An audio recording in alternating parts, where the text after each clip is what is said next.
हर हर महादेव। यूं ही नहीं, उत्तराखंड के ऋषिकेश को तप भूमि कहा जाता है। कुंडों के 4 अग्नि कुंडों के बीच में जो महात्मा इस समय साधना कर रहे हैं, 22 सालों से लगातार इस यज्ञ को करते हुए आ रहे हैं। पार्वती ने भगवान शिव की प्राप्ति के लिए जनवरी से मई तक वो मौन धारण रहेगा और भीषण गर्मी में मेरे तो यहाँ पसीने छूट गए। और यकीन मानिए कि यहाँ पे मेरे जैसे और आप जैसे आम आदमी 2 मिनट भी खड़े नहीं हो सकते। 4 अग्नि कुंड आपको जलते हुए दिखाई दे रहे हैं, उससे निकलता हुआ धुआं और ऊपर से सूर्य देव की तपिश। किस तरीके से ये साधना कितनी कठोर होगी। वीडियो को ज्यादा से ज्यादा शेयर करें। शेयर करने से हमारी जो पीढ़ी है वो अपने भारतीय संस्कृति, सभ्यता और ऋषि मुनियों के तप को जानती है।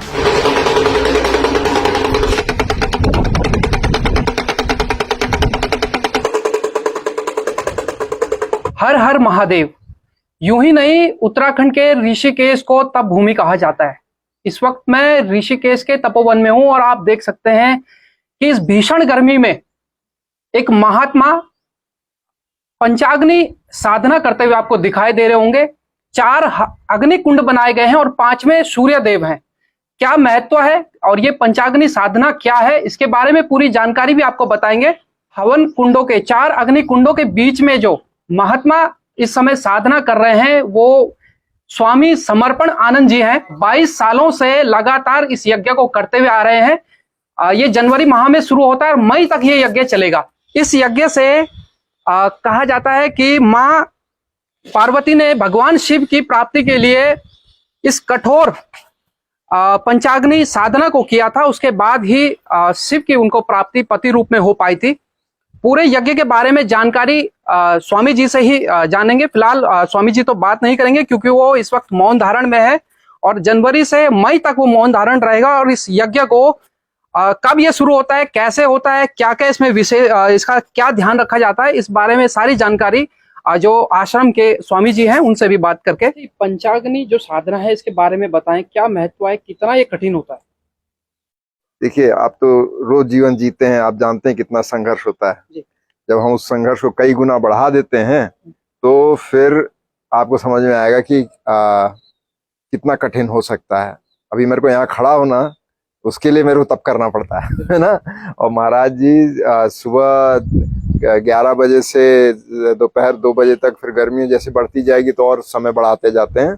प्रमुख उद्देश्य है कि अग्नियां जो काम क्रोध लोभ मोह को संबोधित करती हैं, वो ऐसी स्थिति में भी हम किस प्रकार से हम उसी भावना में रहें कि हम चेतना उस पूरी दुनिया को ब्रह्म स्वरूप देख सकें, उसका प्रमुख उद्देश्य होता है। और स्वामी जी इसको कर रहे हैं कि विश्व में शांति रहे। और इसको वो जनवरी के महीने में शुरू करते हैं और मई के महीने तक करते हैं। माता पार्वती ने भी किया था शिव जी की प्राप्ति के लिए। तो शिव पति स्वरूप तो ज्ञान स्वरूप हो जाते हैं। तो अब माता पार्वती जी के लिए वो पति थे, लेकिन हम सब के लिए वो ज्ञान स्वरूप हैं। तो शांति, ज्ञान और उस ऊंची चेतना के स्वरूप हैं। पंचाग्नि साधना सबसे प्राचीन एक साधना है जो कि बहुत ही कठिन है।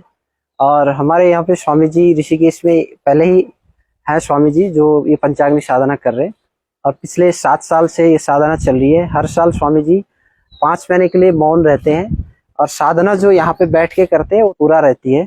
और दिन में इस साधना में स्वामी जी 7-8 घंटे एक ही आसन में बैठ के और ध्यान करते रहते हैं और मंत्र जप चलता रहता है।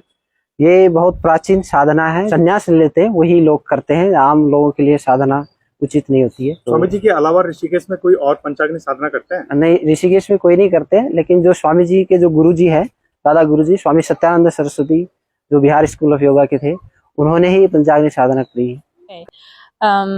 Usually it's a very special time to stay at the ashram when he's doing the Panchagni because it creates a very special energy, and it's always a special time when we as students are allowed to sit with him and sit in meditation in the fire. Oh, it's very hard. Just sitting there for usually it's between 10 and 45 minutes for us as students. It's already difficult. And I don't know how he does it. Sometimes it hurts so much just on the feet, right? Just walking around the fire because it's so hot. I have no idea how he's doing it sitting there for hours. इस भीषण गर्मी में मेरे तो यहाँ पसीने छूट गए, और यकीन मानिए कि यहाँ पे मेरे जैसे और आप जैसे आम आदमी 2 मिनट भी खड़े नहीं हो सकते हैं। तो सोचिए महाराज जी जनवरी से यहाँ पे इस तरीके से पंचाग्नि साधना में बैठे हैं। 4 अग्नि कुंड आपको जलते हुए दिखाई दे रहे हैं, उससे निकलता हुआ धुआं और ऊपर से सूर्य देव की तपिश। किस तरीके से यह साधना कितनी कठोर होगी ये आप खुद समझ सकते हैं। इस वीडियो को ज्यादा से ज्यादा शेयर करें। शेयर करने से हमारी जो पीढ़ी है वो अपने भारतीय संस्कृति, सभ्यता और ऋषि मुनियों के तप को जानती है। फिलहाल बने रहें नवक्रांति न्यूज के साथ, पेज को फॉलो करें।